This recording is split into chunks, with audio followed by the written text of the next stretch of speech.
Bom dia, irmãos, graça e paz. Amém? Eu convido a igreja a abrir a palavra de Deus no Salmo de número 100. Cumprimento a todos presentes, aqueles que estão também nos acompanhando nas nossas redes sociais, sejam todos muito bem-vindos. Esse mês nós estamos fazendo o culto pela manhã, o terceiro domingo, então todo mês nós vamos fazer, no terceiro domingo, a Santa Ceia pela manhã, mas nós continuamos no primeiro domingo com a Santa Ceia, como é de costume. Salmo de número 100, todos acharam? Vamos fazer a leitura todos juntos. Diz a palavra do Senhor assim: celebrai com júbilo ao Senhor todas as terras. Servi ao Senhor com alegria. Apresentai-vos diante dele com cântico. Sabei que o Senhor é Deus. Foi ele quem nos fez e dele somos. Somos o seu povo e rebanho do seu pastoreio. Entrai por suas portas com ações de graças e nos seus átrios com hinos de louvor. Rendei-lhe graças e bendizei-lhe o nome, porque o Senhor é bom e a sua misericórdia dura para sempre, e de geração em geração a sua fidelidade. Nós vamos orar nesse momento e eu convido o nosso irmão Otto, que nos conduz a Deus em oração nesse momento. Agradecidos, ó Pai, por estar na Tua casa pela manhã. Louvado seja o Teu nome. Viemos aqui render-Te graças, porque somente Tu és merecedor de toda a honra, toda a graça, toda a glória. Não somos, ó Deus, as pessoas mais qualificadas para isso, mas em Cristo Jesus, através do Espírito Santo, nós podemos render-Te graças nessa manhã. Obrigado, Pai, por este culto, por todos quantos já se achegaram, por tantos quantos estão assistindo na live. Agradecidos, ó Pai, porque Tu és Deus bondoso, maravilhoso, misericordioso, que nos fez, ó Deus, acordar para mais um dia, Senhor. Em nome de Jesus, amém. Amém. Nós vamos cantar o hino de número 16. Convido o nosso irmão Otto que nos ajude, nos auxilie. Ao som do piano, eu convido aqueles que puderem se colocar em pé e nós vamos cantar juntos o hino de número 16.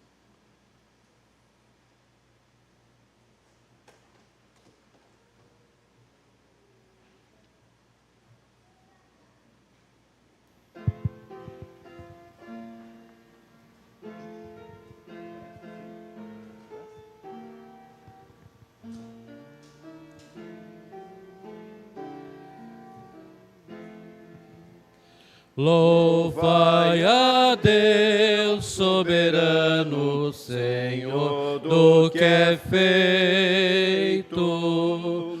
Louvai-o sim de vossa alma, tesouro perfeito. A Deus cantai e com fervor tributai, profundo amor e respeito. Louvai a Deus que vos faz prosperar dia a dia, e com amor vos defende, abençoa porfia. Lembrai também que o poderoso vos vem fazer feliz companhia. Amém. Podeis sentar, meus irmãos.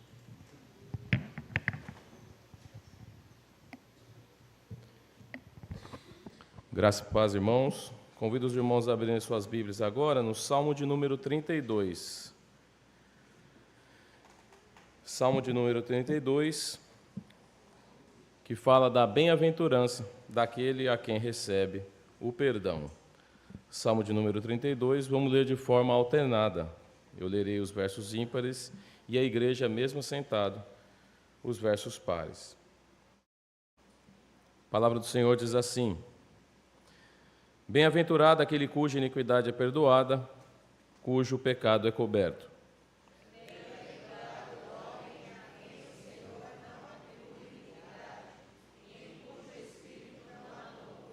Enquanto calei os meus pecados, envelheceram os meus ossos pelos meus constantes gemidos todo dia.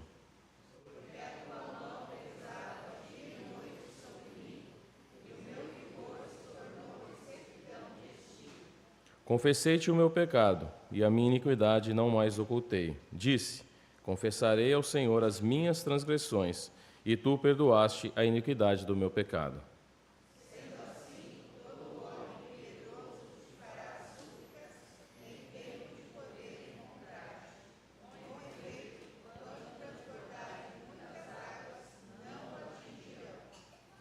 Tu és o meu esconderijo, tu me preservas da tribulação e me cercas de alegres cantos de livramento.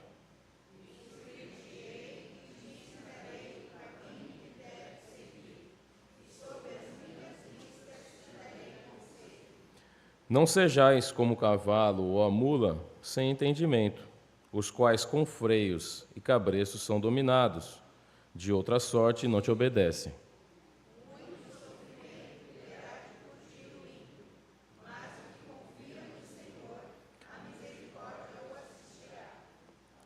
Alegrai-vos no Senhor e regozijai-vos, ó justos, exultai, vós todos que sois retos de coração. Amém? Que nós, nesse momento, irmãos, possamos falar com o nosso Deus, dirigir os nossos pensamentos, o nosso coração a Ele, com o objetivo de pedirmos perdão pelos nossos pecados, por tudo aquilo que temos feito que tem desagradado ao nosso Deus. Que nós possamos reconhecer a nossa necessidade de estarmos em uma vida de santidade com o nosso Deus. Vamos fazer alguns instantes de oração silenciosa, e aí cada um individualmente ora, pedindo a Deus a tua misericórdia, porque Ele sim reconhece um coração quebrantado e é capaz de derramar sobre nós o seu perdão. Após alguns instantes em silêncio, eu convido o nosso irmão presbítero Danilo que nos eleve a Deus em uma oração de confissão e arrependimento. Vamos orar.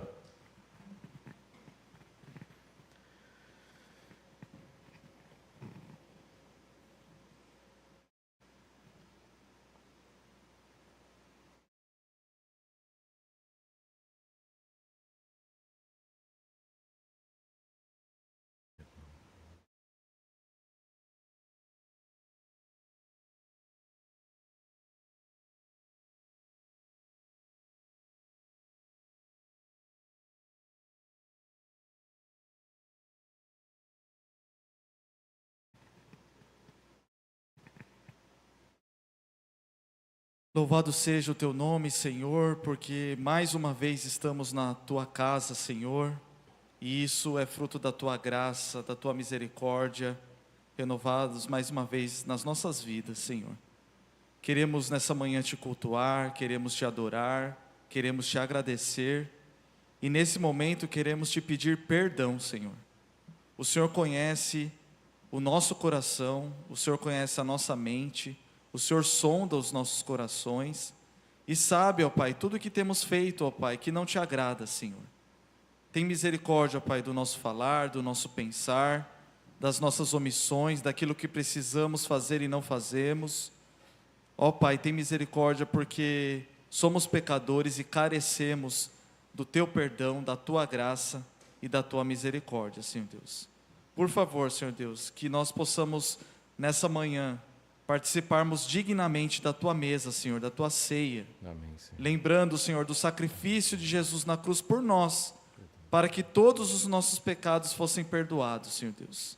E que nós possamos sair daqui renovados, animados, e que possamos, ó Pai, tratar aquilo que precisa ser tratado, Senhor Deus. Amém, Jesus. perdoar, ser perdoado, abandonar pecados, Senhor, e ter uma vida de consagração a Ti, Senhor Deus. Sozinhos nós não conseguimos, pela nossa força também não, somente pelo Teu Santo Espírito agindo em nós.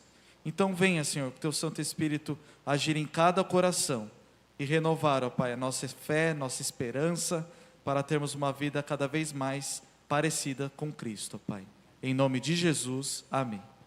Amém. Vamos louvar ao Senhor neste momento com o hino de número 86, Espírito do Eterno Deus. Otto, quer vir à frente, por gentileza? Ao som do piano, aqueles que puderem, se coloquem de pé.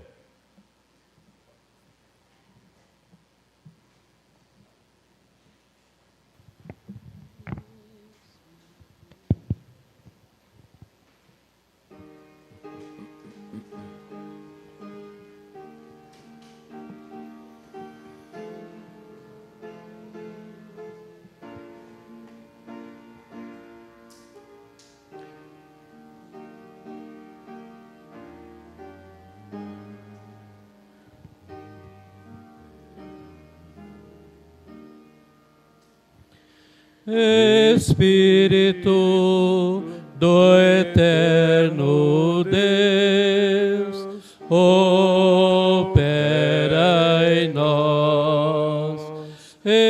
Espírito do Eterno Deus, opera em nós. Quebranta-nos, consola-nos,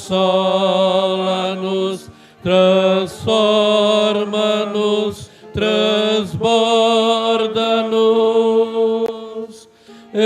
Espírito do Eterno Deus, opera em nós. Amém. Poder sentar, igreja. Passo a palavra agora ao reverendo Luciano, que estará nos trazendo a mensagem nessa manhã. Bom dia, irmãos, irmãs. Nós vamos abrir a palavra de Deus no primeiro livro de Samuel, capítulo de número 17. 1 Samuel, capítulo de número 17.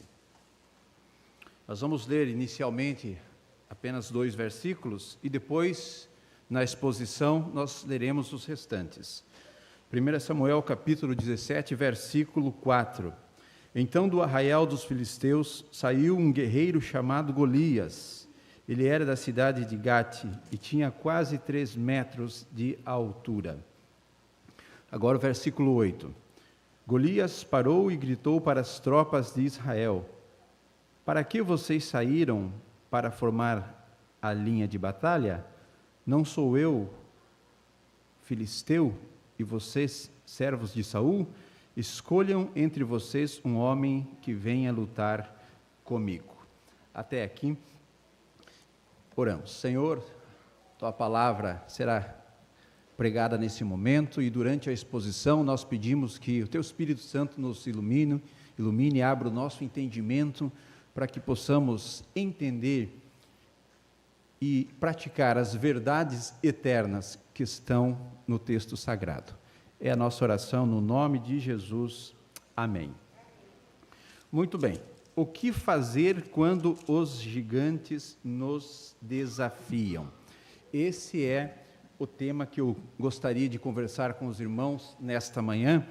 Não sei se estão conseguindo projetar. Está tudo ok, né? E este episódio, ele ocorreu há mais de 3.000 anos. E nós podemos olhar para o texto e, ao olharmos, nós entendemos que essa situação, ela continua ocorrendo. Ainda há gigantes que nos desafiam.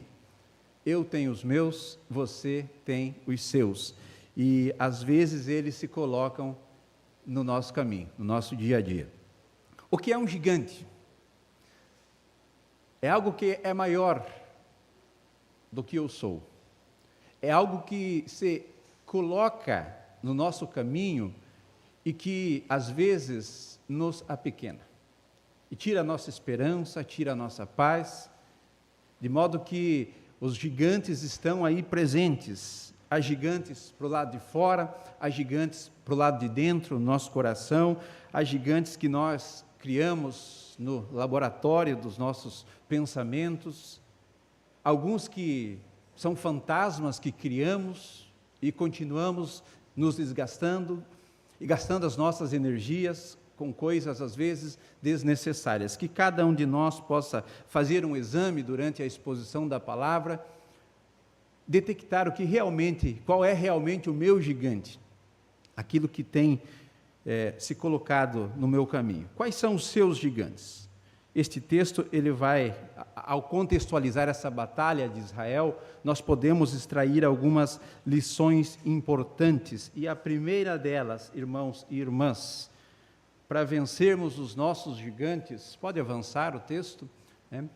Isso, pode avançar o texto todo? Um pouquinho mais, aí, mais um.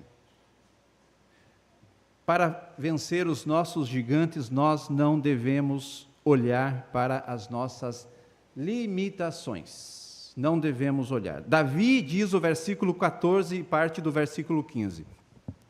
Davi era o mais moço, só os 3 mais velhos seguiram Saul. Davi, porém, ia a Saul e voltava para apacentar as ovelhas de seu pai em Belém. Davi era o mais moço. E aqui, contextualizando este versículo, às vezes nós pensamos, mas quem sou eu? Eu sou o menor na casa dos meus pais. Não sou nada na comunidade do povo de Deus. Como é que eu posso vencer essa situação? José, o belemita, pai de Davi, já velho, e os irmãos na guerra, 3 de seus irmãos mais velhos, o Eliabe, o Abinadab e o Samá, estavam lá no campo de batalha. E Davi, ele vai até seus irmãos, levar algumas coisas e verificar como estava ocorrendo a guerra. A Davi, naquele momento, cabia apenas, pelas outras narrativas, ser apenas o músico particular do rei Saul, nos seus momentos de loucura, porque a realeza também tem os seus momentos, de surtos. E nós aprendemos uma grande lição aqui: não devemos ficar lamentando. Quem sou eu? Eu sou o mais moço, eu não posso. Não devemos ficar lamentando as dificuldades da vida, e sim aproveitarmos as oportunidades que Deus coloca no nosso caminho. A palavra de Deus diz em 1 Coríntios capítulo 16, versículo 8 e 9, Paulo dizendo assim: olha, permanecerei em Éfeso até o Pentecoste, porque uma porta ampla e promissora me foi aberta e há muitos adversários. Aproveitar as oportunidades e vencermos os gigantes que nos desafiam, tendo em mente que há muitos adversários. Segunda lição que aprendemos: para vencer os gigantes, não podemos dar ouvido aos pessimistas. Observem o texto no versículo 25. Vocês viram aquele homem? Perguntavam uns aos outros. Ele sai todos os dias para desafiar Israel. Os pessimistas, esse era o assunto entre a tropa. Eles não falavam de coisas positivas, de possibilidades de vencer, mas sim apenas olhavam para aquele gigante desanimados. Então, nós devemos tomar cuidado, irmãos e irmãs, com aquilo que nós ouvimos. Devemos tomar cuidado com quem andamos e o que estamos ouvindo da pessoa que andamos. A voz do povo aqui, da tropa, era uma voz de pessimismo, de fracasso, de derrota. E nós não devemos dar ouvidos à voz dos pessimistas, não dar atenção àqueles que nos desanimam, aos medrosos, e devemos fazer como Davi, dar ouvidos a Deus, à voz de Deus. Um dos presidentes, o único presidente americano que foi eleito 4 vezes, quando ainda se permitia, a Constituição permitia esse tipo de prática política. Aos 39 anos, ele foi vítima de uma doença que o deixou paralítico. E todos diziam, você não poderá se tornar presidente numa cadeira de roda. E ele foi o único homem eleito e reeleito 4 vezes consecutivamente presidente dos Estados Unidos, Roosevelt, na época da Segunda Guerra Mundial. Então, irmãos, não devemos dar ouvidos aos pessimistas. Quando você ouvir algo ruim, que entre por um ouvido e saia por outro, como nós falamos às vezes. Não guardemos no coração essas palavras, confiemos em Deus, ancoremo-nos na sua palavra. Salmo 112, versículo 7, falando daquele que serve a Deus, diz assim, não temerá más notícias. O seu coração está firme e confiante no Senhor. O seu coração está seguro e nada temerá. No final virá a derrota dos seus adversários. Não dê ouvido aos pessimistas. Cuidado com o que você ouve, o que você assiste, o que você lê, porque isso pode trazer desânimo e minar, às vezes, o pouco de ânimo que há. Terceira lição, para vencer os gigantes, nós não podemos perder tempo com os críticos. Versículo de número 28. Mas quando Eliabe, o mais velho, o irmão mais velho de Davi, ouviu falando com os soldados, ficou furioso e perguntou a ele, o que você anda fazendo aqui? Você não devia estar tomando conta das ovelhas? Quem está cuidando aquelas poucas ovelhas no deserto? Bem sei que você é um moleque presunçoso e conheço a maldade do seu coração. Você quer apenas ver a batalha. Eu li aqui na versão da Nova Bíblia Viva, né? Eliabe se tornou um crítico de Davi. E o mundo está cheio de críticos, de pessoas, até mesmo dentro das igrejas, das comunidades, pessoas que somente criticam, e a frase predileta dos críticos é, rapaz, não vai dar certo. Eu já tentei de tudo. Numa das igrejas que eu passei, eu ouvi de um presbítero, o que você imaginar nessa igreja nós já fizemos, e não funciona. O desânimo havia tomado conta daquela pessoa. Mas Davi, aqui voltando para o texto, ele não perdeu o foco. Ainda que as críticas, elas às vezes machucam, elas fazem doer o coração, e principalmente quando elas vêm daqueles que deveriam estar do nosso lado, dos nossos irmãos, das nossas irmãs, de sangue, e também irmãos na fé, ou quando elas vêm daqueles que nos conhecem há muito tempo e sabem do nosso caráter e insistem em nos criticar, elas doem, ou quando elas são contínuas, mesmo assim não podemos perder tempo com as críticas. Disseram de um homem, olha, um instrumentista, um músico, você toca de um jeito estranho, você não tem futuro. Disseram isso para ele. Ele continuou estudando. Nome desse músico? Ludwig Beethoven. Mas disseram isso para ele, você toca de maneira estranha. Outra pessoa disseram para ela e despediram-na do emprego, dizendo, olha, você não é um bom desenhista, você não é um bom cartunista, você não tem vocação para o meio artístico. E ele continuou estudando. Nome do cidadão? Walt Disney. Uma terceira pessoa que ouviu coisas negativas, olha, a sua tese, a sua pesquisa de química, de física e outras, ela é irrelevante. Você não vai trazer nada, não vai contribuir em nada para o mundo. Nome dessa pessoa que não deu atenção aos pessimistas e continua a sua pesquisa, Albert Einstein. Então vejam, irmãos, alguns exemplos de pessoas que ouviram palavras negativas, que foram criticadas, não deram ouvidos aos críticos, não perderam tempo e prosseguiram. Como é que Davi triunfou sobre as críticas? Diz aqui o texto sagrado, versículo 30, do capítulo que estamos lendo. Davi, então ele se virou para outro. Uma outra versão diz assim, Davi deixou e procurou outras pessoas. Deixe os críticos da sua vida falando sozinho. não dê atenção. Siga fazendo aquilo que Deus colocou no seu coração, a sua vocação. Quarta lição: para vencer os gigantes, nós precisamos relembrar as vitórias e experiências do passado. Versículo de número 37. Davi concluiu: o Senhor me livrou das garras do leão e das garras do urso, e me livrará das mãos desse filisteu. Diante disso, Saul disse a Davi: vá, e que o Senhor esteja com você.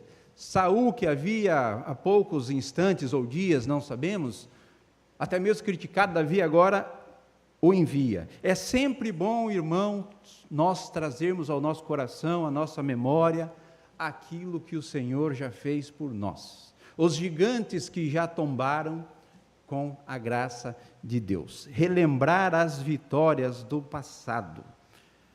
Um autor chamado Dale Ralph Davis, ele escreveu: olhar para trás, comentarista bíblico, olhar para trás nos capacita a seguir adiante com fé. Traga à memória aquilo que pode lhe trazer esperança, disse o profeta Jeremias. Relembre as coisas boas, Deus já te deu muitas vitórias e continuará dando, abençoando. Paulo diz, na segunda carta aos Coríntios, capítulo 2, versículo 14, graças a Deus que sempre nos conduz triunfantemente em Cristo, e por nosso intermédio exala a fragrância do seu conhecimento em todo o lugar. É Deus quem nos conduz triunfantemente. Relembre disso, relembre as vitórias. Quinta lição que aprendemos desse texto: não imite, use as armas que Deus ele te dá. Versículos 39 ao 40, 1 Samuel capítulo 17, versículos 39 e 40. Davi prendeu a espada sobre a armadura e tentou dar alguns passos, pois nunca tinha usado essas coisas. Não consigo andar com tudo isso, pois não estou acostumado, disse a Saul, e tirou a armadura. Pegou 5 pedras lisas de um riacho e as colocou em sua bolsa de pastor, armado apenas com seu cajado e sua funda, e foi enfrentar os filisteus. É Deus quem nos dá as armas da vitória. Não tente usar armas que você não sabe utilizar. O texto nos ensina que não adianta usarmos a armadura de rei sem sermos reis, ou sermos rei. Cada um de vocês foi capacitado pela palavra de Deus. Nós todos recebemos armaduras espirituais. Efésios capítulo 6 vai nos falar a esse respeito. Então, que cada um contextualize para a sua vida e utilize as armas da vitória correta. Ele quer nos dar a vitória diante dos nossos inimigos, dos gigantes que nos rodeiam, com as armas que Ele já colocou nas nossas mãos. Davi não tinha apenas coragem, mas preparo. Alguém disse que preparo sem coragem é covardia. Só se preparar e não partir para a ação é uma covardia. Você que está se preparando tanto para alguma coisa, para servir a Deus, é preciso colocar em ação agora. Mas coragem sem preparo, continua a frase, é loucura. Pessoa que age sem pensar, que se lança num desafio que não está preparada para aquilo, né? Não imite, use as armas que Deus te dá. Efésios capítulo 6 vai falar, versículo 10 em diante, das armas, né? Em outro texto diz Paulo assim: as armas com as quais lutamos não são deste mundo, mas poderosas para destruir fortalezas. Última lição que eu quero olhar com os irmãos nesse texto: confie. Para vencer os gigantes é preciso confiar que a vitória vem do Senhor, vem de Deus. Versículo 47, olha aí na sua Bíblia. Todos os que estão aqui reunidos saberão que não é por espada nem por lança que o Senhor concede a vitória. A batalha é do Senhor. Ele entregará todos vocês nas nossas mãos. É Deus quem nos garante a vitória. Davi era um homem de coragem, Davi era um homem de fé. Essas eram as marcas na sua vida. Mas ele também estava revestido do poder do Espírito Santo. Estava cheio do Espírito Santo, por assim dizer, usando as armas certas e poderosas. Cantamos agora há pouco um cântico, pedindo a presença, o enchimento do Espírito Santo de Deus na nossa vida. E a vitória, ela vem, não devemos esquecer isso, irmãos, no tempo certo. Um outro exemplo que eu quero tomar da vida política também, um outro presidente americano, Abraham Lincoln, aos 23 anos foi derrotado para a legislatura. Aos 24 anos, novamente fracassou em seus negócios. Aos 27, foi vítima de um colapso nervoso. Aos 29 anos, foi derrotado à candidatura da presidência da Câmara. Aos 46 anos, foi derrotado para o Senado. Aos 47, foi derrotado de sua candidatura a vice-presidente. Eu, talvez, na terceira, já teria abandonado essa vocação que eu achava que deveria ter, pensado, eu vou fazer outra coisa. Mas, aos 51 anos, depois de 5 ou 6 derrotas, ele foi eleito presidente dos Estados Unidos. A vitória vem na hora certa, no momento certo. Passando para as considerações finais da nossa reflexão, querida igreja, o que fazer quando os gigantes nos desafiam? Quais são os meus? Quais são os seus? Não desista e continue praticando a palavra de Deus. Quem quiser pode tirar a foto aí para depois estudar com mais calma, né, os pontos específicos. Nós podemos vencer os nossos gigantes quando nós não olhamos para as limitações, quando não ouvimos a voz dos pessimistas, quando não perdemos tempos com os críticos, quando relembramos as vitórias do passado, como nós cantamos às vezes, conte as bênçãos, dize-a quantas são. E quando, irmãos e irmãs, usamos as armas corretas que Deus nos dá e confiamos, não perdemos, não tiramos do coração que a vitória sempre vem do Senhor. Ele colocou armas nas nossas mãos. Ele nos dá. Alguma coisa somos nós que fazemos, capacitados por Ele. Que Deus abençoe a todos vocês.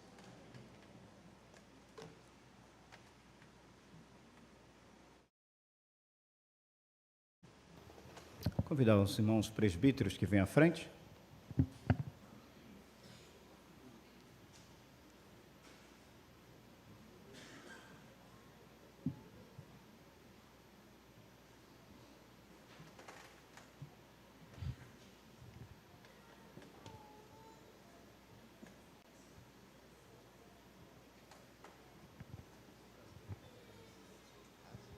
A palavra do Senhor nos diz que o Senhor Jesus, na noite em que foi traído, ele tomou o pão e, tendo dado graças, o partiu e disse: tomai e comei, este é o meu corpo, que é partido por vós. Fazei isso em memória de mim. Nós não cremos na transubstanciação, o fato de que o pão se transforma no corpo de Cristo, como os romanistas acreditam. Nós cremos na presença do Senhor nos elementos. E nós vamos orar nesse momento, agradecendo a Deus e pedindo a Deus que nos abençoe nesse tempo em que estaremos participando da ceia do Senhor. Eu convido a você a curvar sua cabeça, fechar os teus olhos, nós vamos orar nesse momento.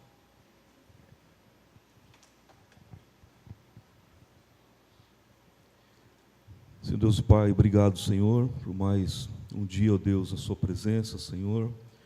Nos achegamos a Ti, ó Deus, humildemente, ó Deus. E, ó Deus, aqui, essa mesa, ó Deus, representando o corpo de Cristo, o sangue derramado na cruz por nós, ó Deus. Que nós possamos, ó Deus, estar entendendo, ó Deus, o que o Senhor fez na cruz por nós, ó Deus. E, ó Deus, também podemos, ó Deus, estar, ó Deus, entregando nossas vidas ao Senhor, ó Deus, a cada dia, a cada instante, nos lembrando, ó Pai, do sacrifício, ó Deus, na cruz por nós, ó Pai. Ajuda-nos, ó Deus, pois somos falhos, somos pecadores, necessitamos do Senhor a cada instante. Ó Deus, obrigado por tudo. Senhor Deus, com essa ceia, receba humildemente, ó Deus, a nossa, ó Deus, o nosso culto aqui, ó Deus, e, ó Deus, esteja com cada irmão, Senhor, em nome de Jesus oramos, te agradecemos, amém, Senhor. Irmãos, nós vamos, na hora que os irmãos estiverem passando, como nós já fazemos, aqueles que forem participar, se coloquem em pé para que os presbíteros possam identificá-los.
Irmãos, alguém foi esquecido na distribuição, queira se manifestar levantando uma de suas mãos?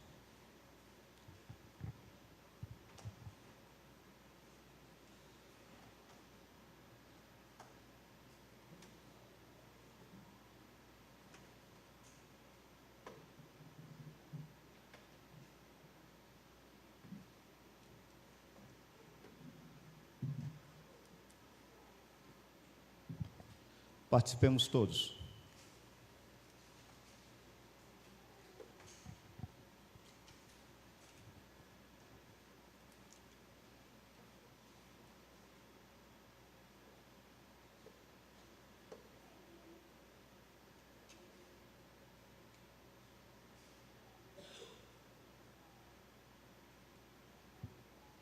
Após haver ceado, tomou o cálice de vinho, dizendo: este cálice é a nova aliança do meu sangue, sangue que foi derramado na cruz do Calvário, pelo seu pecado e pelo meu pecado.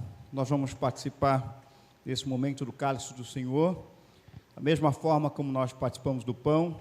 Peço aos irmãos que, quando os presbíteros passarem, que se coloquem em pé, por gentileza.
Irmãos, alguém na hora da distribuição foi esquecido, quer se manifestar levantando uma de suas mãos?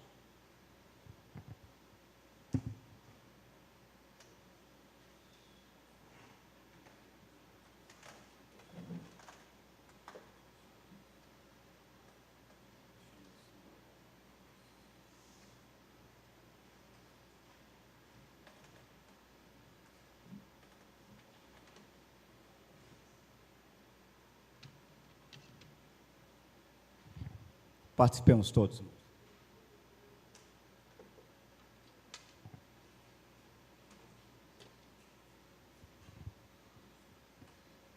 Após participarem da ceia, eles cantaram um hino. Nós vamos também cantar um hino, na verdade, nós vamos ouvir um hino através das nossas irmãs da SAF e vamos convidá-las que estejam louvando ao Senhor.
Oramos. Querido Pai Celestial, nós agradecemos por esta manhã maravilhosa, em que podemos nos reunir como povo de Deus, cantar-lhe louvores, ouvir a Tua palavra, participar do santo sacramento em que somos alimentados espiritualmente. Na ceia do Senhor, nós somos relembrados do sacrifício na cruz pelos nossos pecados. Na ceia somos lembrados também de que o Senhor está presente, está conosco. O Senhor nos prometeu na palavra que estaria conosco todos os dias. E na Santa Ceia lembramos também das promessas de que um dia o Senhor retornará e estaremos contigo para sempre. Nós oramos e pedimos as tuas bênçãos por este domingo, dia do Senhor, que possamos dedicar este dia à adoração, ao descanso físico e emocional, e também em obras de misericórdia, como nos ensina a tua palavra e os nossos símbolos de fé. É a nossa oração no nome de Jesus. Amém. Irmãos e irmãs, recebam a bênção. O Senhor os abençoe e os guarde. O Senhor faça resplandecer o rosto sobre vocês e tenha misericórdia de vocês. O Senhor sobre vocês levante o seu rosto e lhes dê a paz. Amém.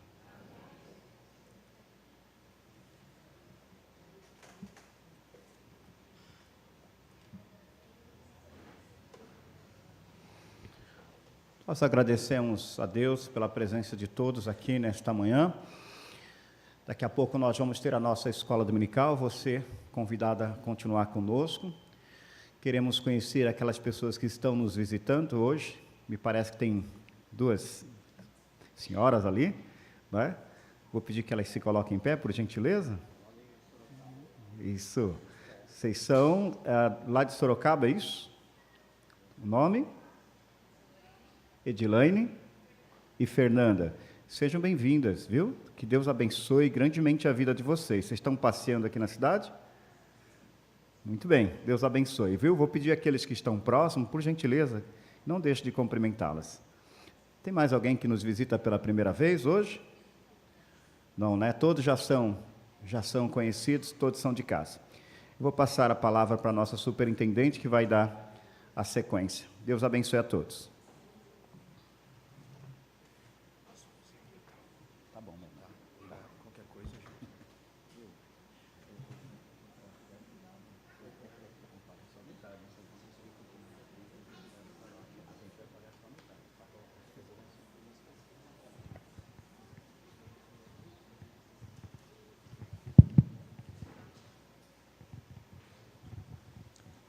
Bom dia, irmãos.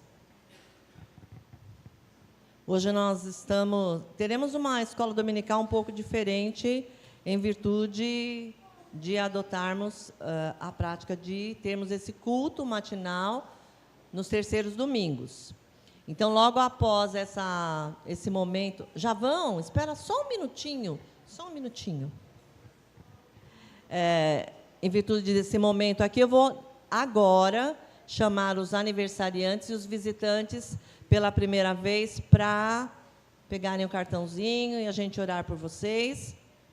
E também lembrarmos-nos de que o nosso irmão Francisco está com dengue, é isso?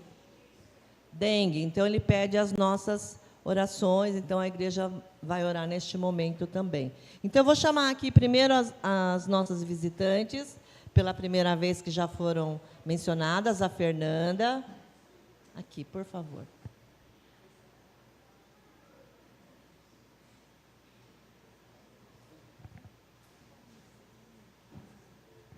E a Edilaine. Deus abençoe.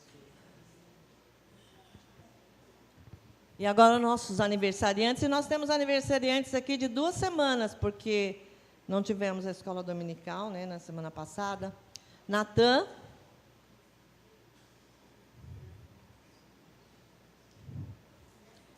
Niceia. E que comemoramos muito o aniversário da Niceia, hein?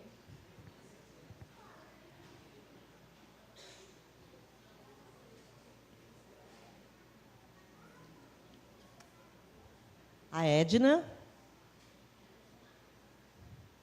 Nossa pequena notável.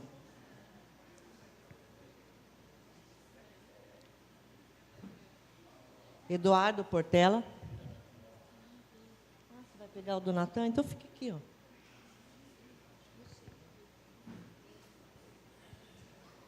Eduardo Portela. Presbítero Márcio. Ah, é, foi essa semana.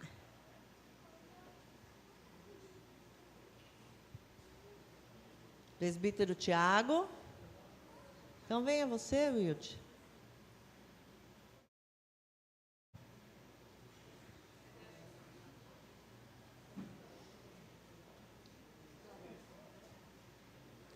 Yasmin Simões.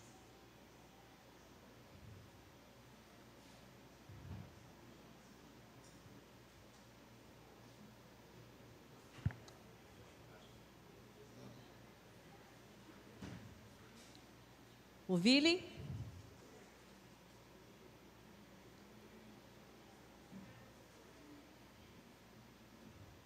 E agora, Andrew? Andrew.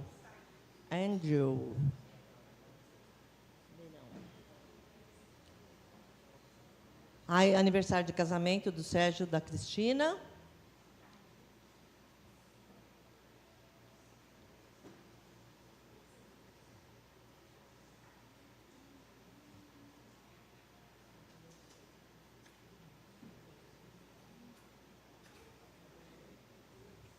E do Walter e da Miriam. O Walter é o que está impossibilitado, né?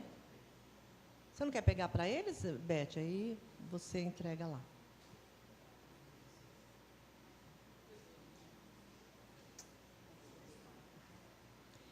Vou pedir que a Lia faça essa oração pelos nossos aniversariantes, visitantes.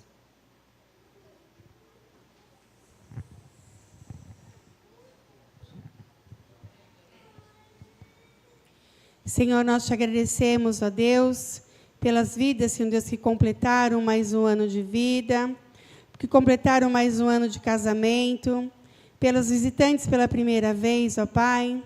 Nós louvamos o Teu nome, ó Deus, porque vemos claramente a Tua mão sobre a vida de cada um deles, Senhor Deus, a Sua misericórdia renovada a cada manhã. Que o Senhor continue, Senhor Deus, abençoando cada um, sustentando as suas vidas, suprindo todas as suas necessidades, consolando sempre os corações quando houver necessidade, ó Pai. Obrigada a Deus pelas visitantes, que elas se sintam bem em nossos meios, possam voltar e outras vezes, ó Pai. Obrigado, Senhor Deus, porque a cada dia o Senhor tem cuidado de cada um de nós. Em nome de Jesus, que te agradecemos e oramos. Amém.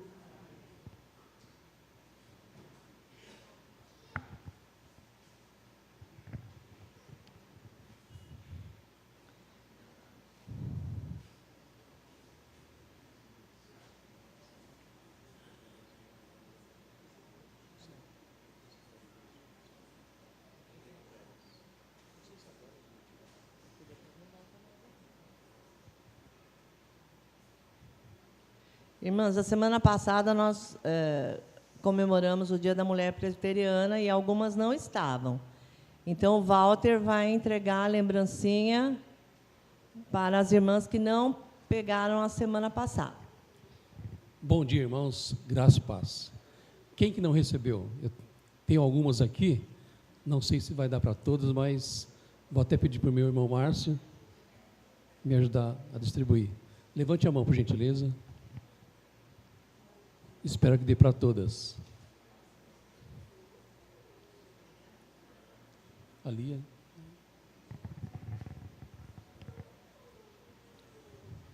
Isso. Fiquem com a mãozinha levantada. Irmãos, nós vamos nos dividir em classe agora, são 10 horas, e nós não retornaremos para o encerramento. Não haverá encerramento no dia de hoje. Então, a aula vai ser das 10 às 11. Isso, vai tocar o sinal normalmente, e aí cada professor despede os seus alunos em sua sala de aula, ok? Então, podemos nos dividir.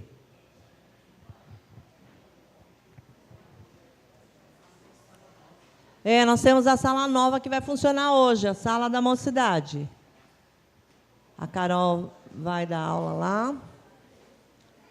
Então, a sala da mocidade hoje, desçam e procurem lá a sua sala com a professora Carol. Os jovens que nos visitam também, desçam e acompanhem os jovens para essa sala.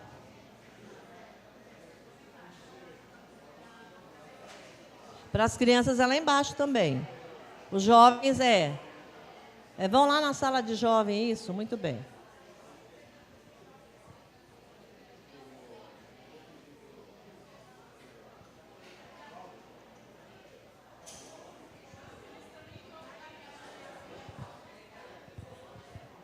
Ô, Walter Marques.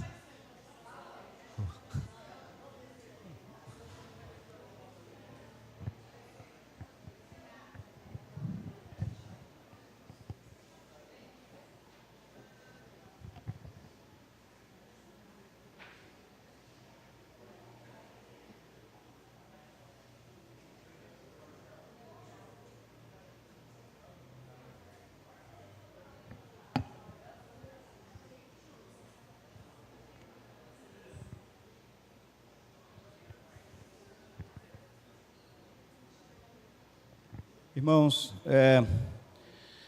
tudo que é novo leva um tempo para a gente ir se adaptando, né? Então, a novidade é o culto pela manhã e a gente ainda está se adaptando.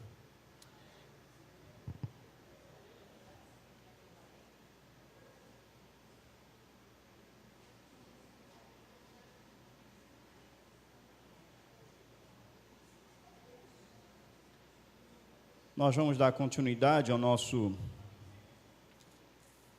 série de estudos, falando sobre cosmovisão.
Bom, vamos lá.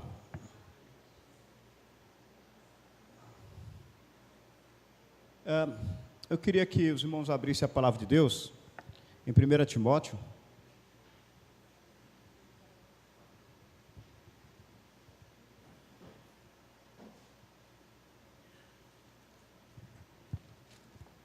No capítulo 2, 1 Timóteo, capítulo 2.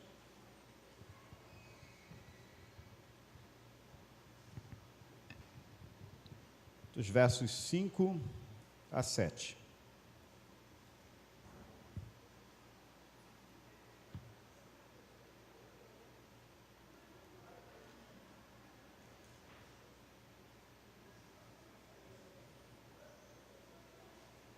Primeira Timóteo, capítulo 2, versos 5 até o verso 7. Todos acharam? Vamos ler a palavra do Senhor, diz assim: porquanto há um só Deus e um só mediador entre Deus e os homens, Cristo Jesus, homem, o qual a si mesmo se deu em resgate por todos, testemunho que se deve prestar em tempos oportunos. Para isso fui designado pregador e apóstolo, afirmo a verdade e não minto, mestre dos gentios na fé e na verdade. Vamos orar? Senhor, obrigado pela Tua palavra que nós acabamos de ler.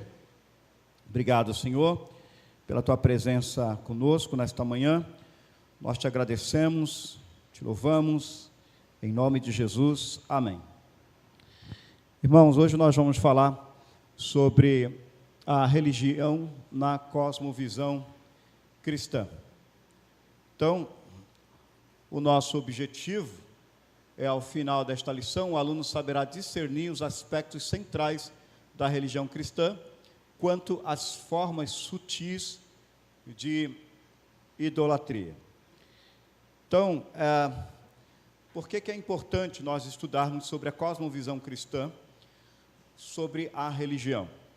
A religião, ela é um fenômeno universal, que significa que todo ser humano, ele é religioso, todo ser humano, não é? Todo ser humano está adorando alguém. Então, mesmo aqueles que não têm conhecimento, não têm uma certa cultura, eles são religiosos. Os índios são religiosos. Eles adoram o sol, eles adoram a lua, eles adoram a natureza. Então, todo ser humano, ele é, por natureza, religioso. Por isso é importante nós estudarmos a cosmovisão da religião. Então, segundo o Instituto Brasileiro de Geografia e Estatística, o grupo dos sem religião representa 6,7% da população, um número bastante elevado. Essa minoria, que inclui também os agnósticos e ateus, tem crescido paulatinamente a cada pesquisa divulgada. O Brasil está inserido em um fenômeno mundial de crescimento do número de pessoas que têm se afastado da religião. Os motivos são variados, desde o predomínio da mentalidade racionalista, cientificista, a tendência pós-moderna de rejeição à autoridade, o desencantamento causado pelo trânsito entre os inúmeros movimentos religiosos disponíveis.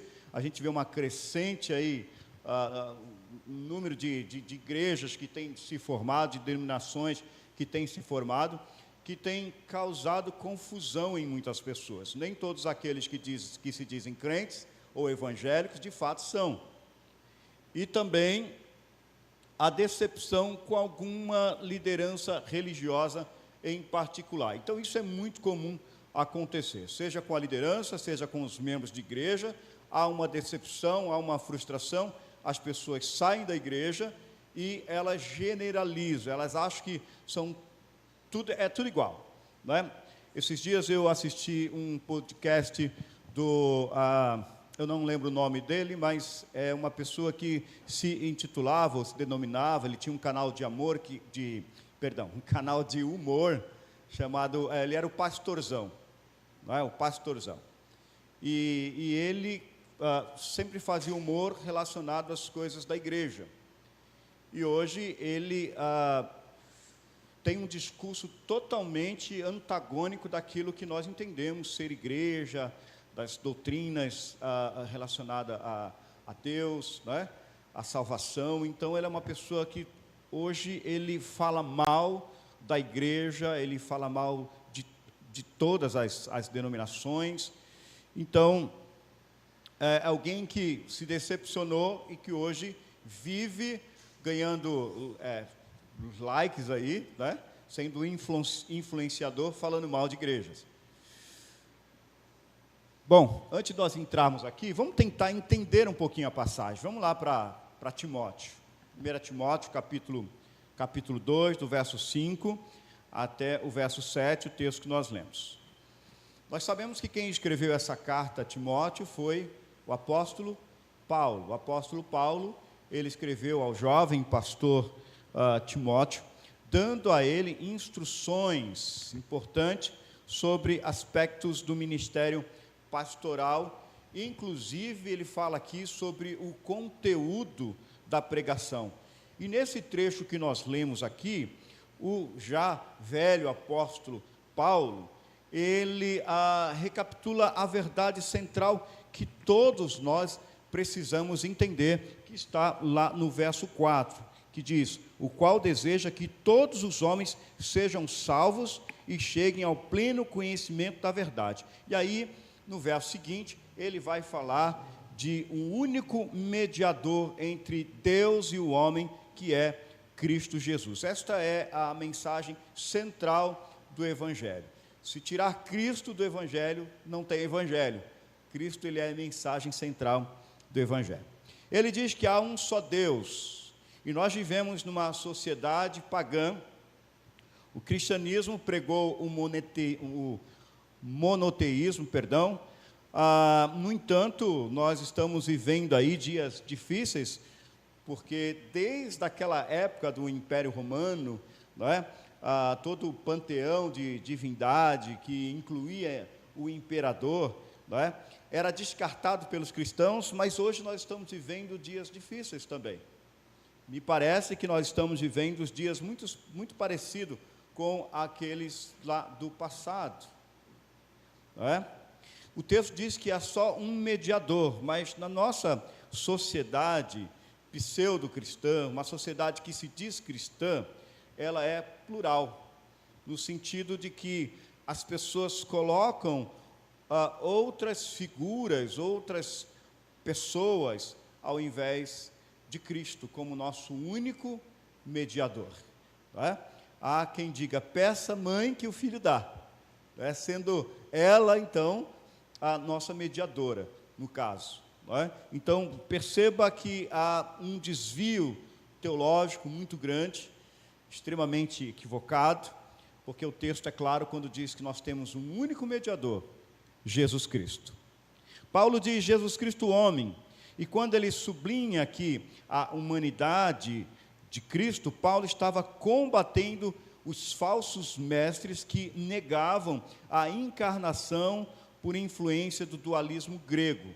Não é? Então, a humanidade de Jesus é essencial para a nossa salvação. Era necessário que um homem cumprisse cabalmente a lei, para que pudesse, então, nos representar. Então, Paulo escreve, enfatizando a humanidade de Cristo, justamente para combater os falsos mestres daquela época.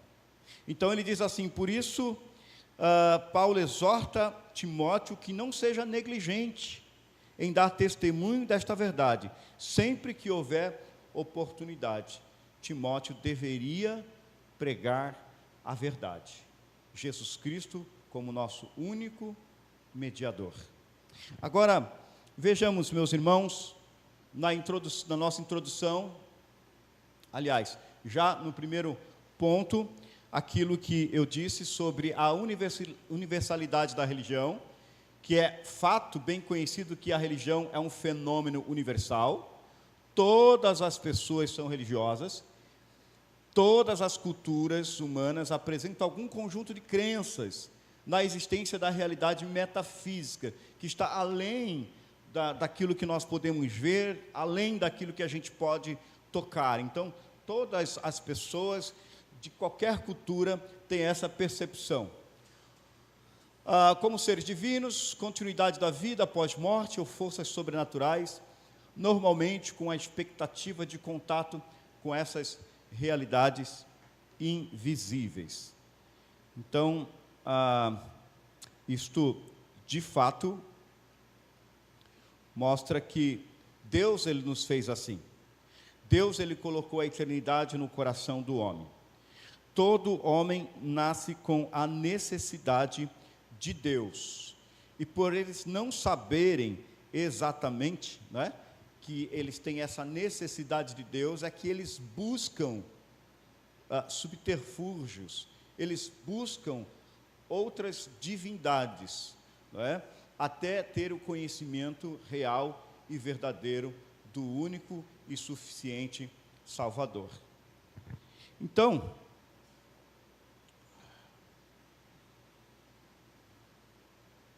deixa eu só achar aqui.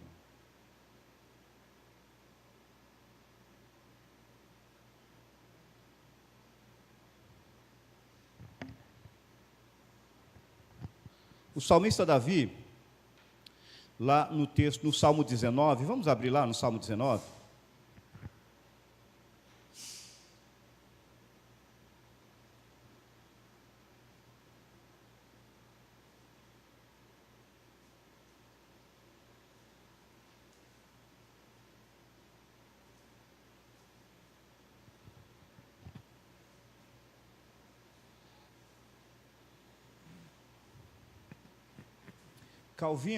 João Calvino, ele diz que o apóstolo Paulo, quando ele comenta essa carta de Paulo a Timóteo, ele fala que Deus declarou que há um conhecimento de Deus disponível a todos os homens, aquilo que nós chamamos de revelação natural. O que é essa revelação natural? É quando Deus ele se revela a partir da criação, das coisas que foram criadas. Quando Paulo escreve aos Romanos, no capítulo 1, ele diz que o homem ele é indesculpável diante de Deus. Então, nós temos aqui as obras da criação, que é um conhecimento básico, não suficiente para levar o homem a conhecer verdadeiramente a Deus, né? Nós sabemos que existe a revelação natural, que são as coisas criadas, e existe a revelação especial, que é quando Deus ele se revela a nós. Mas veja o que Davi, ele diz no Salmo 19. Alguém, por favor, só os primeiros versos.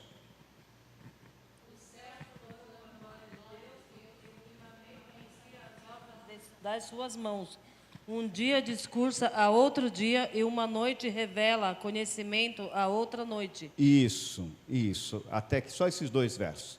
O Salmo 19 vê a natureza como um testemunho, porque ela revela a existência de um Deus criador, de um Deus que fez todas as coisas. E por mais que as pessoas tentem olhar para a natureza e dizer que tudo isso foi criado a partir de uma explosão, a partir de um desenvolvimento de um átomo, nós sabemos que há um ser pensante, né? Hoje se fala muito do design inteligente, que alguém criou com uma capacidade enorme.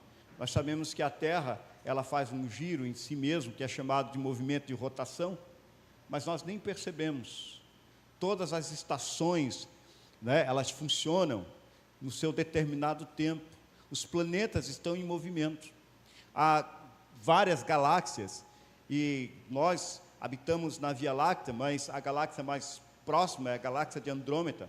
Mas existem muitas outras e todas elas se harmonizam, todas estão em movimento e elas não se chocam. E por que isso? Porque há um Deus criador que determinou que todas as coisas acontecessem exatamente do jeito que acontece. Então, a natureza, quando nós vemos o desabrochar de uma flor, quando nós vemos o nascimento de uma criança, e o salmista diz isso, não é? Que o Senhor nos conhece ainda quando éramos uma substância informe. No Salmo 139, ele fala isso. A Bíblia diz também como é que nasce os ossos dentro do ventre da mãe. E todas essas coisas acontecem porque há um Criador que fez todas essas coisas. E embora saibamos que existe um Criador, nós muitas vezes não nos reportamos a Ele com a devida reverência.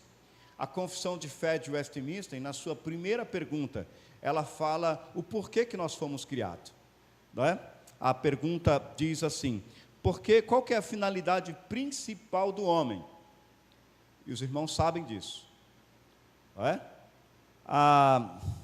A existência ou a finalidade principal do homem é glorificar a Deus e desfrutar eternamente do relacionamento com Ele.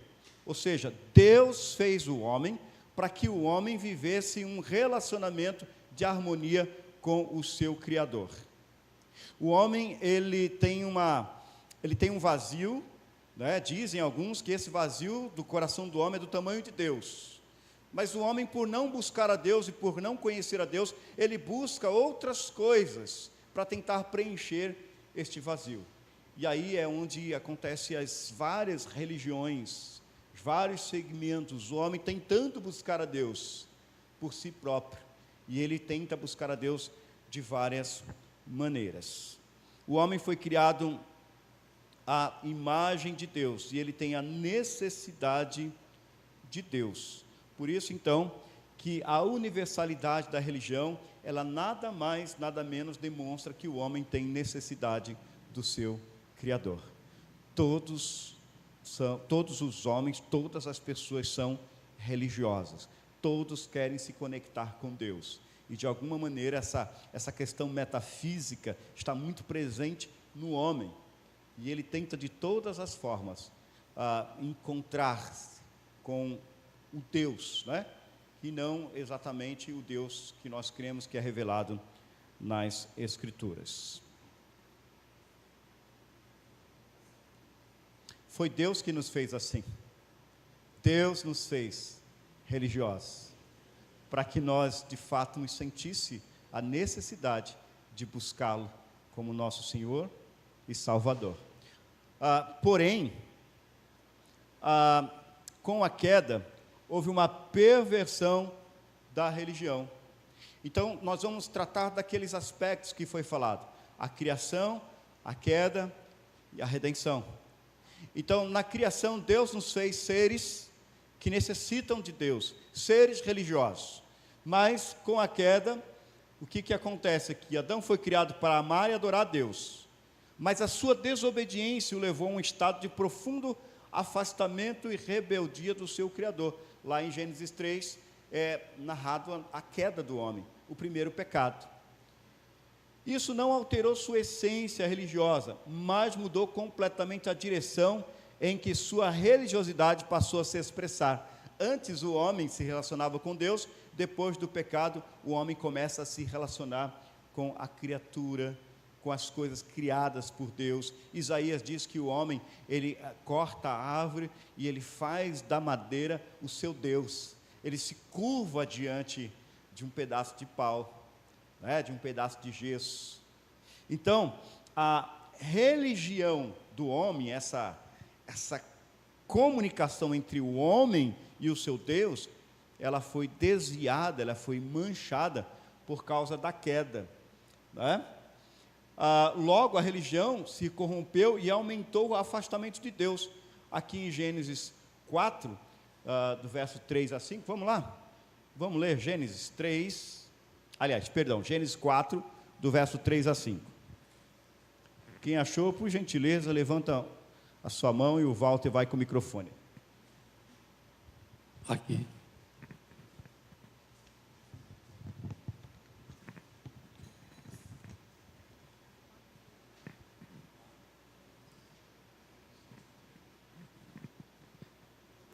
Coabitou o homem com Eva, sua mulher. Esta concebeu e deu à luz a Caim. Então disse: adquire um varão com auxílio do Senhor.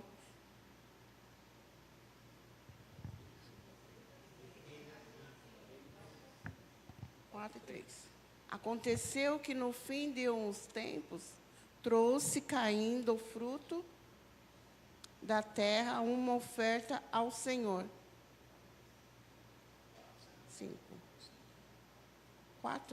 5. Ao passo que de Caim e de sua oferta não se agradou, irou-se, pois, sobremaneira Caim, e descaiu-lhe o semblante. Isso. Então a gente começa a ver aqui, já lá no início de Gênesis, no capítulo 4, o homem que foi feito para adorar a Deus, o homem que foi feito para se relacionar com Deus. Depois da queda, o homem ele se afastou mais de Deus. O homem pensou que poderia oferecer qualquer coisa a Deus. O problema não estava só na oferta, o problema estava também no ofertante. O coração do homem se desviou de Deus. O coração do homem achou que podia oferecer a Deus aquilo que ele quisesse, sem, contudo, ter a intenção de agradá-lo, de adorá-lo, de servi-lo. O homem se tornou senhor de si mesmo. E a partir de então, conforme o apóstolo Paulo escreve a carta aos Romanos, a consequência de nós não glorificarmos o Deus verdadeiro é que glorificamos alguns aspectos da criação, tornando o nosso Deus a idolatria. O homem se tornou idólatra, né? E aí, meus irmãos, nas palavras de Calvino diz que o coração do homem é uma fábrica de ídolos. A imaginação do homem, ela não tem limites. Os irmãos lembram que quando Moisés subiu ao monte, ali ele se demorou, e o povo pediu que Arão fizesse um Deus para que eles pudessem adorá-lo, e aí foi criado então um bezerro de ouro, e todos se prostituíam diante dessa imagem, dessa figura, e ali prestavam culto. A idolatria, ela é o pecado mais denunciado nas Escrituras. A idolatria é proibida no Decálogo, lá em Êxodo, no capítulo 20, o verso 4, né, quando a ira de Deus se acendeu contra eles, lá no deserto, Êxodo capítulo 32. Em muitos textos, nós encontramos a advertência de Deus contra a idolatria. Quando nós olhamos para o nosso país, né, de uma forma muito particular, nós percebemos aqui a enorme diversidade religiosa presente na história, a manifestação concreta da nossa adoração rebelde, cega, imaginária, equivocada. Nós vemos aqui muitas religiões que fazem parte aqui do nosso país. Para não falar do mundo, nós nos centralizamos mais aqui no nosso país. Religiões de matizes africanas, orientais e tantos outros, uma infinidade de religiões existentes, idólatras, que rejeita o conhecimento do Deus verdadeiro e usa a imaginação humana para moldar para si mesmo deuses falsos. Mas, mesmo esculpindo pequenas imagens, esculpindo pequenas imagens, ou fundarmos um novo credo, podemos dar vazão à nossa tendência idólatras, por meio igualmente imaginativos e pecaminosos. O que eu quero dizer com isso aqui, meus irmãos, é que a idolatria, ela está além de nos dobrarmos perante um ídolo feito de madeira, de gesso, ou criarmos deuses para nós mesmos, no sentido de termos ali uma imagem. Existe algo muito mais sutil que isso, não é? Existe algo muito mais sutil, que é a religião humanista, cujos adeptos creem piamente no maravilhoso potencial humano. Quando nós vemos algumas pregações daquilo que nós chamamos dos coach, que colocam um potencial no homem, a despeito da sua fraqueza, a despeito da sua queda, do seu pecado, de um modo geral, muitos de nós acreditamos em nós mesmos e fazemos de nós mesmos os nossos próprios ídolos. É o que nós chamamos de egolatria.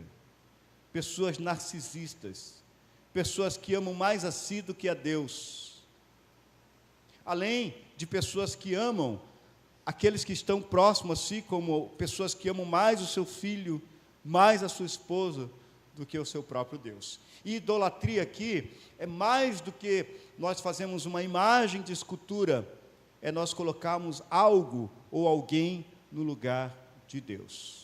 Recentemente eu fui aconselhar alguém que tem ou tinha o seu emprego como um ídolo. Aquilo era a coisa mais importante para ele. E por causa do seu emprego, ele estava perdendo a sua família.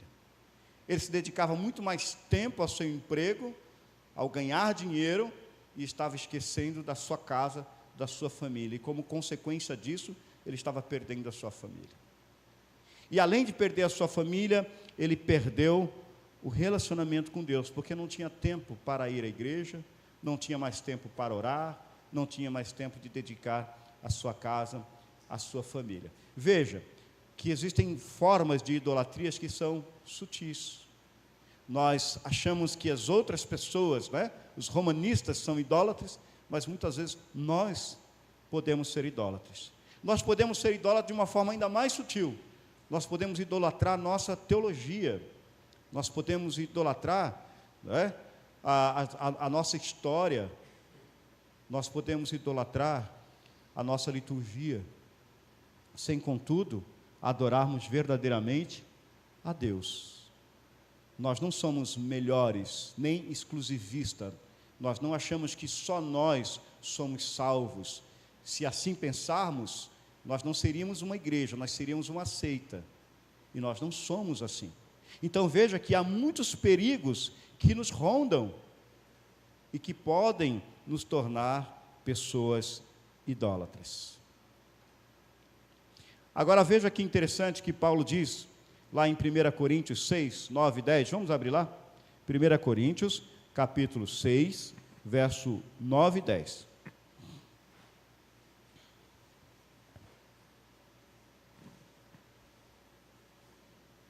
Primeira Coríntios 6, verso 9 e 10. Quem for ler, levanta uma de suas mãos e o Walter vai com o microfone.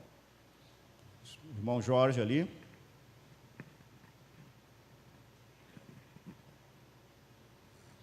Ou não sabeis que os justos não herdarão o reino de Deus? Não vos enganeis, nem impuros, e nem idólatras, nem adúlteros, e nem efeminados, e nem sodomitas. Desculpa. Nem ladrões, nem avarentos, nem bêbados, nem maldizentes, nem roubadores herdarão o reino de Deus. Isso. O que o texto está dizendo, que Paulo está dizendo, é que os idólatras não entrarão no reino de Deus. Ele coloca o idólatra no meio de outros pecados aqui que nós também abominamos. Não é? Os idólatras não herdarão no reino de Deus. Nós podemos dizer com toda a segurança que todo o ser humano são adoradores. Agora a questão é, a quem ou o que eles adoram? Não é? Nosso terceiro ponto, a religião verdadeira. A estrutura religiosa criacional do ser humano, somada à direção idólatra que assumiu com o pecado, nos explica a universalidade e a diversidade do fenômeno religioso. Resta-nos apontar algumas questões centrais da religião restaurada. Então, embora, não é, na criação, só para os irmãos entenderem, na criação, Deus fez o homem um ser religioso. Deus fez o homem para se relacionar com Deus, de uma forma harmônica. O pecado manchou isso. O pecado fez com que o homem, ao invés de se aproximar, o homem se afastou mais de Deus, e o homem se tornou, por ter essa necessidade de ser alguém religioso, de adorar a alguém, o homem passou a adorar a si mesmo, passou a adorar a criatura, passou a inventar outros deuses, através das suas próprias imaginações, não é? Mas existe ainda apontar aqui algumas questões centrais da religião restaurada. Então, veja, a revelação. Então, como nós vimos, por causa da queda, o homem se afastou do Criador, está cego para a clara mensagem da natureza a respeito de Deus. O homem, ele vê a natureza, mas ele vai inventar qualquer coisa para dizer que não existe um Deus criador. Que aquilo foi um processo evolutivo. Ele vai dizer qualquer coisa. Como nós falamos aqui, acho que na quarta-feira, né, quando Deus ele abriu o Mar Vermelho, e as pessoas, tentando diminuir o milagre que Deus fez, disseram, isso aí é quando a maré está baixa. Aí os judeus passaram porque a maré estava baixa. O problema é que logo em seguida vieram o exército egípcio.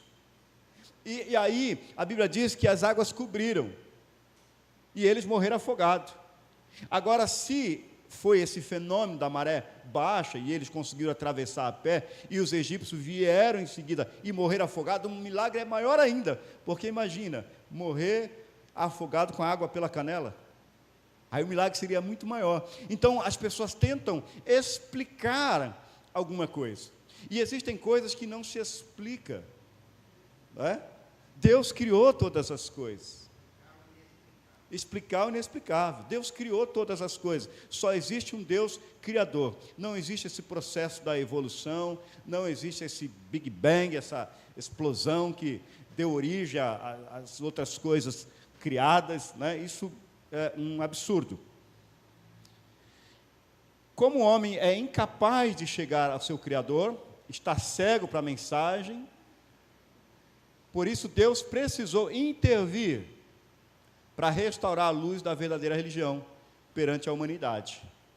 O resultado é a Bíblia, palavra inspirada por Deus, que o cristianismo sempre considerou regra de fé e prática. E aqui nós temos a revelação especial de Deus. A revelação especial de Deus. Deus, ele se revela a nós através da sua palavra. A palavra, as escrituras sagradas. O Antigo e Novo Testamento é a palavra de Deus. Deus se revela aos seus. Deus se revela aos seus eleitos.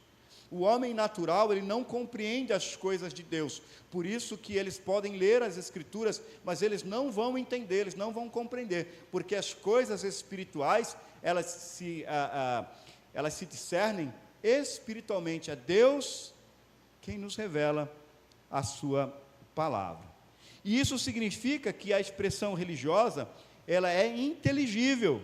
Ou seja, a verdadeira religião não brota de intuição, sentimentos, sensações, boas intenções ou ações humanas, mas da compreensão e confiança da verdade espiritual. Não é? Quando você vê alguém ou alguma religião ou seita, elas, via de regra, acontece a partir de uma intuição, a partir de um sentimento. Olha, eu estou sentindo, né? Ou então alguém diz, olha, eu tive um sonho, eu tive uma percepção, Deus mandou eu fazer isso, né? E aí a pessoa cria aí um segmento e arrasta algumas pessoas juntos também. Por isso, todas as religiões que negam a Bíblia são falsas. Todas as religiões que negam a Bíblia são falsas. Aliás, mesmo aquelas comunidades que usam a Escritura, mas que diminuem a sua autoridade, ou que adicionam outros escritos, ou adicionam coisas reveladas, pronunciamento dos seus líderes, essas religiões são falsas. A Bíblia não pode ter nenhum acréscimo. A Bíblia não pode ser comparada com nenhuma revelação de qualquer liderança que seja. É a Bíblia e mais a revelação de Ellen White. Não. É a Bíblia, mas numa versão diferente, a versão Novo Mundo, a versão que acrescenta-se coisas, ou que acrescenta livros apócrifos, como se fossem livros inspirados por Deus. Essa religião não serve. Ou o Evangelho segundo Allan Kardec. Não. A Bíblia ela é a palavra de Deus.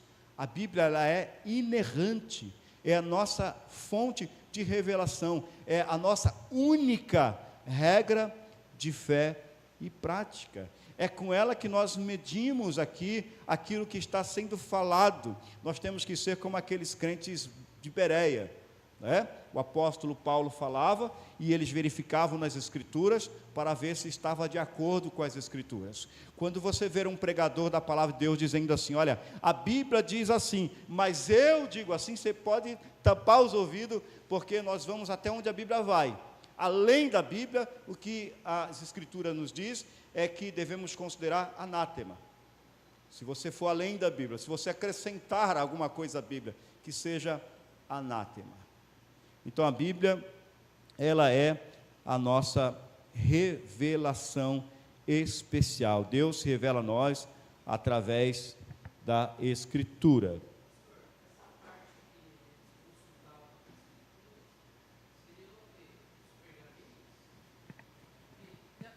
tinha ainda, né?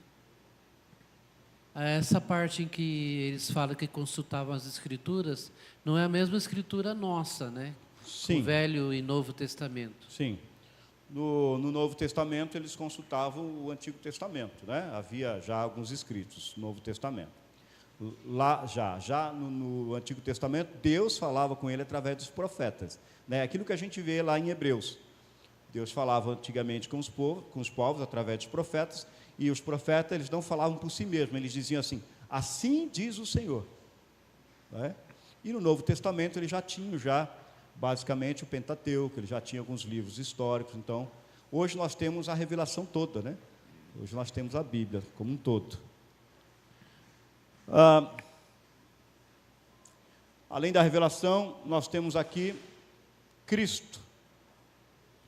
Jesus Cristo não apenas representa a possibilidade da restauração da religião, mas Ele mesmo trouxe a restauração ao ressuscitar, vencendo a morte, prometeu voltar para restaurar definitivamente sua criação. Muitas religiões creem em Deus, mas, visto que a revelação definitiva de Deus à humanidade está na pessoa e obra de Jesus Cristo, o centro da religião verdadeira é a fé em Jesus. Muitas religiões, elas são monoteístas, né? Aliás, não é essa palavra, monoteísta, nós também somos, mas não é essa palavra, não. São unicistas, essa palavra, unicista. Acreditam em Deus, mas não acreditam em Jesus e nem no Espírito Santo. Não acreditam na Trindade. Não é? E o que essa parte aqui diz é que a revelação definitiva de Deus está na pessoa e na obra de Jesus Cristo. É só através de Jesus que nós nos aproximamos de Deus. Não existe outro meio. O próprio Jesus diz que Ele é o caminho, a verdade e a vida. Ninguém vem ao Pai a não ser através dele. Portanto, qualquer religião que negue a divindade de Cristo é falsa. Qualquer religião que negue a existência de um Deus que se encarnou, que habitou entre nós, que se fez homem, que morreu e ressuscitou pelos nossos pecados, qualquer religião que negue isso é falsa, não é verdadeira.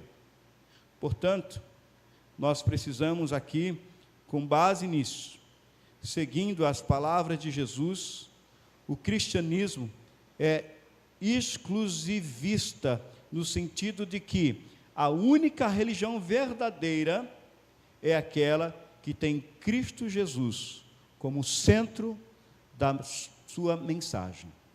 A mensagem evangélica deve ser cristocêntrica. Deus em Cristo, né? É o centro da mensagem. Mas, vamos caminhar mais um pouco. Um outro aspecto importante é um aspecto central das religiões idólatras, é que todas apontam algo que se deve fazer para agradar a divindade. As religiões humanas parecem nunca levar a queda e suas consequências realmente a sério. Por isso, sempre indicam caminhos humanos até a divindade, envolvendo sacrifícios, regras e rituais. Porém, a religião revelada apresenta o caminho divino da graça. A salvação no cristianismo não vem por realizações humanas, por melhor que sejam. Pelo contrário, o próprio Deus providenciou um sacrifício, a vida de seu próprio Filho, que o agradasse perfeitamente, e agora graciosamente distribui sua bênção e sua salvação aos seus eleitos. Então, todas as religiões, as demais religiões, elas têm um aspecto que nós chamamos de sinergismo. O que significa isso? É ação de Deus em conjunta com a ação do homem. O homem tem que fazer alguma coisa para a sua salvação. As outras religiões não levam a queda a sério, que o homem não tem capacidade para se chegar a Deus por si só. Toda a justiça do homem, segundo as Escrituras, é considerado trapo de imundície. Não existe bem nenhum no homem que não venha de Deus. Então, todos os esforços do homem para se aproximar de Deus são a perfumaria. O homem não consegue, pelos seus próprios méritos, se aproximar de Deus. Por mais que ele tente fazer aí, e aí nós temos algumas religiões que você tem que fazer boas ações para você se tornar um ser iluminado, você tem que fazer algumas coisas, como, por exemplo, existem algumas religiões orientais que você tem que ficar se martirizando, que você tem que jejuar por tantos dias, você tem que fazer muitos sacrifícios para que você seja agradável e aceito por Deus. Todas essas coisas não passam absolutamente de algo vazio, que Deus não recebe. Somos aceitos perante Deus através da sua graça. Veja o que Paulo diz lá em Efésios, no capítulo 2, do verso 8.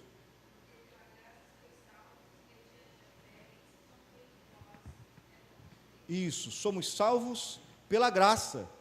É a graça de Deus, e graça significa popularmente favor imerecido. Eu e você, nós não merecemos o céu, nós não merecemos estarmos ligados a Deus, nós merecíamos o inferno, mas Deus, pela sua graça, Ele nos resgatou, Ele nos fez filhos, e Ele nos salvou, pela sua graça. Não há nada que eu e você faça para chamar a atenção de Deus. E a Bíblia diz que somos salvos pela graça, mediante a fé.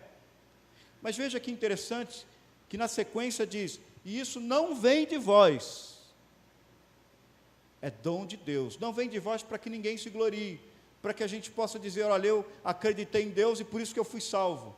Olha, eu estou aqui, eu me esforcei e é por isso que eu sou salvo, porque eu fiz isso, eu fiz aquilo, porque eu sou melhor do que as pessoas que estão lá fora, que não creem em Deus, que fazem tudo errado, que vivem em pecado. Eu tenho uma vida santa, eu procuro buscar a Deus e eu creio em Deus, eu tenho uma fé robusta e é por isso então que eu sou salvo.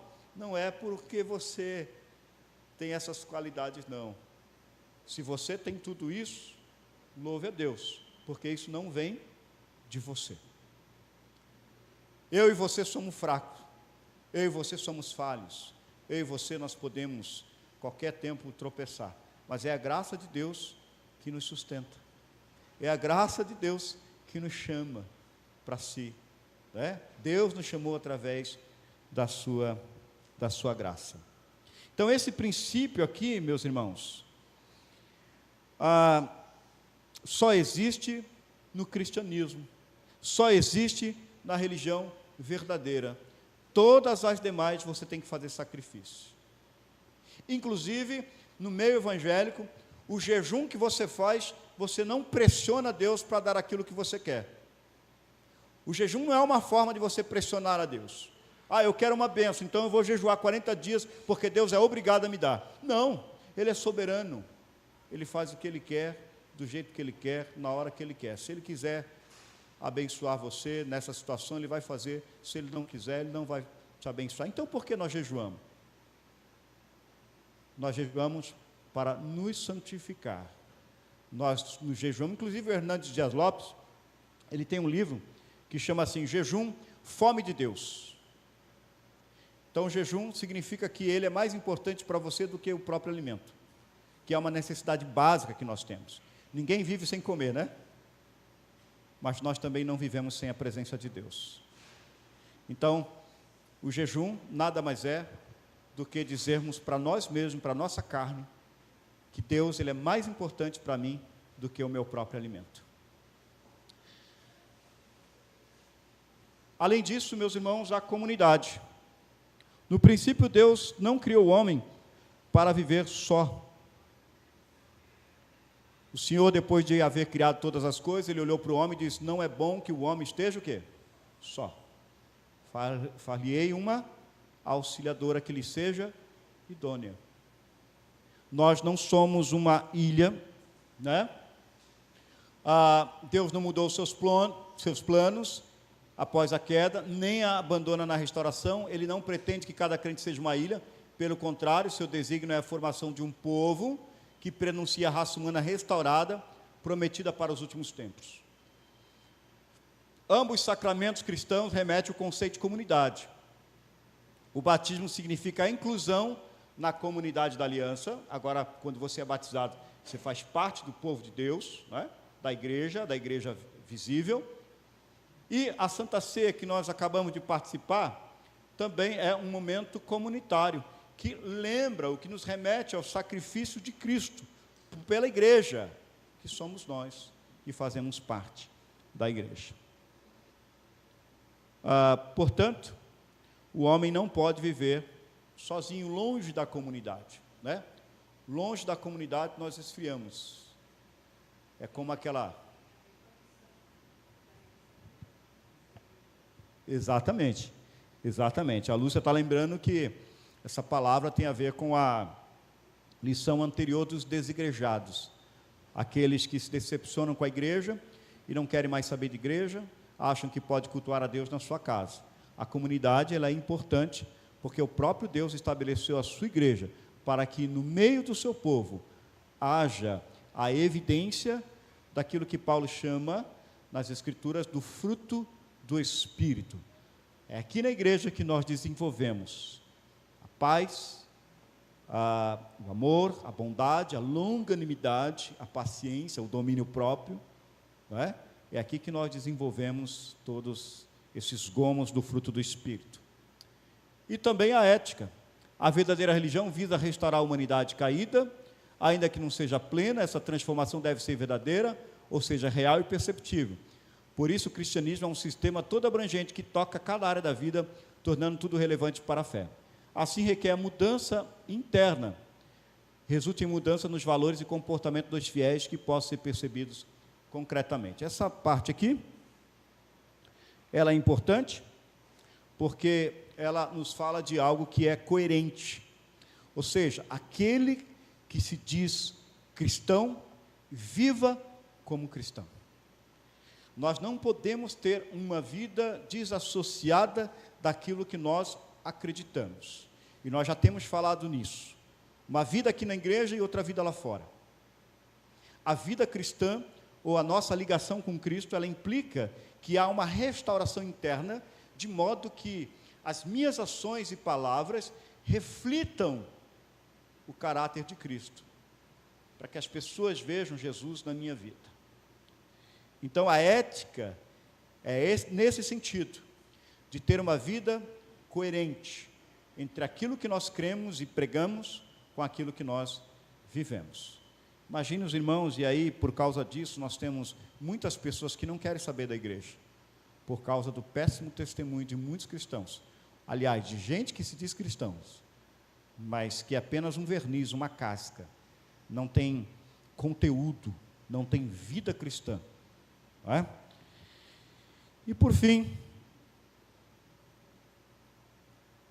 conforme os estudiosos do comportamento humano já perceberam, o homem é fundamentalmente religioso, foi criado assim, embora as religiões reflitam muito bem a imaginação do homem, falham completamente em refletir a verdade.